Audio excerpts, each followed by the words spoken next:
নমস্কাৰ বন্ধু বান্ধৱীসকল, নিখিটাস কিচেনলৈ আপোনালোক সকলোকে পুনৰ এবাৰ স্বাগতম জনাইছো। প্ৰিয় বন্ধু বান্ধৱীসকল, আজি মই আপোনালোকলৈ লৈ আহিছো কলডিলৰ পিটিকা। কলডিলৰ পিটিকা বনাবলৈ মই কলডিল এটা লৈছো। এতিয়া কলডিলটোৰ ওপৰৰ পৰা কেইটামান পাহি মই এৰুৱাই লৈছো। আৰু এই ফুলখিনি দেখিছেনে? এই ফুলখিনি পেলাই নিদি আপোনালোকে ইয়াৰে বৰ বনাই খাব পাৰে। খাবলৈ খুব সুন্দৰ হয়।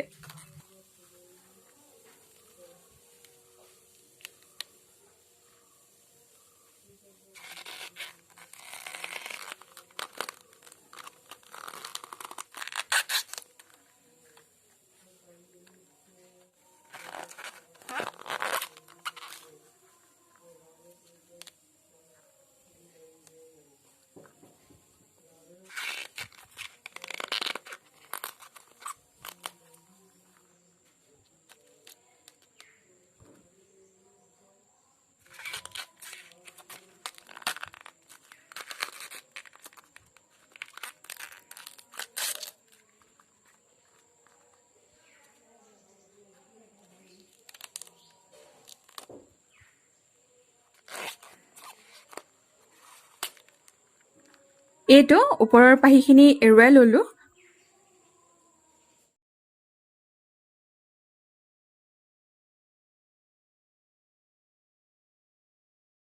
ঠাৰিডালো কাটি পেলাইছো আৰু এয়া পানী লৈছো। এতিয়া কলডিলটো ভালদৰে এবাৰ ধুই ল'ম।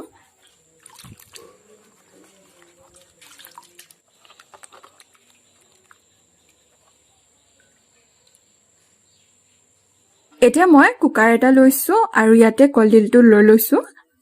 লগতে এটা আলু দুফাল কৰি দি দিছো।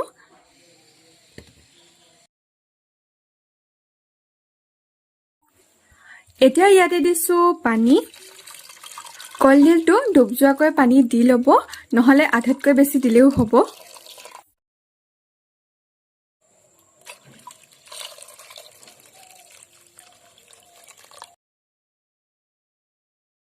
মই কিমানখিনি পানী দিছো এয়া আপোনালোকক দেখাই দিছো। এতিয়া কুকাৰৰ ঢাকনিখন বন্ধ কৰি দিছো।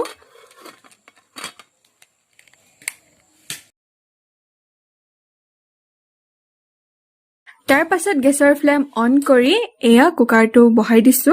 এতিয়া কলডিল আৰু আলু ভালদৰে সিজিবলৈ হাই ফ্লেমত 5টা চিটি অহালৈকে ৰাখি দিম। এইখিনি হয় মানে আমি পিটিকাৰ বাবে বাকীখিনি সামগ্ৰী তৈয়াৰ কৰি লওঁ বলক। পিটিকাৰ বাবে মই এতিয়া এয়া লৈছো 3টা কেঁচা জলকীয়া, এটা পিয়াজ আৰু এয়া কেখিলামান মান ধনিয়া। এতিয়া এই আটাইখিনি মিহি মিহিকৈ কাটি ল'ম।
এইখিনি ৰেডি হৈ গৈছে আৰু ইফালে এয়া কুকাৰৰ চিটি বাজিবলৈ লৈছে।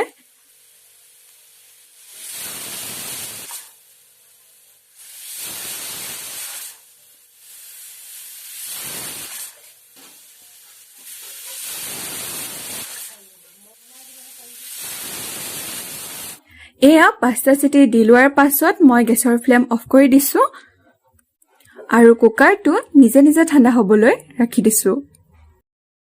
কুকাৰৰ প্ৰেছাৰ সম্পূৰ্ণৰূপে নোহোৱা হোৱাৰ পাছত মই কুকাৰৰ ঢাকনিখন খুলি লৈছো।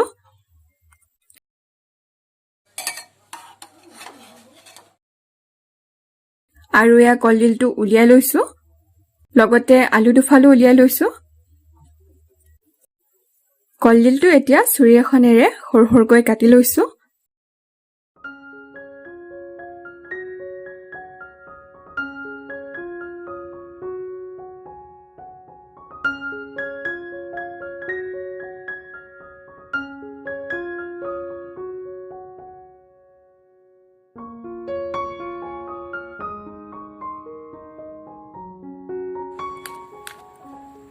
এনেকে সৰু সৰুকৈ কাটি লব তাৰ পাছত এতিয়া কাটি ৰখা পিয়াজ জলকীয়া আৰু মান ধনিয়াখিনি দি দিছো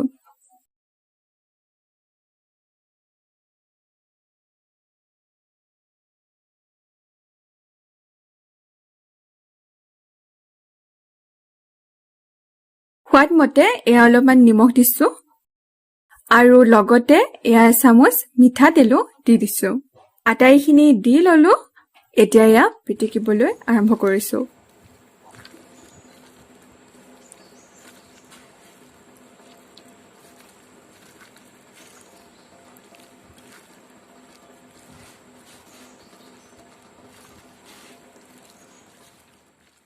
এয়া আমাৰ কলডিলৰ পিটিকা তৈয়াৰ আপোনালোকেও এইদৰে কলডিলৰ পিটিকা তৈয়াৰ কৰি খাব আশা কৰো আপোনালোকে নিশ্চয় ভাল পাব পুনৰ নতুন এটা সহজ আৰু ইন্টাৰেষ্টিং ৰেচিপিৰ সৈতে আপোনালোকক লগ পাম আজিলৈ আহিছো ধন্যবাদ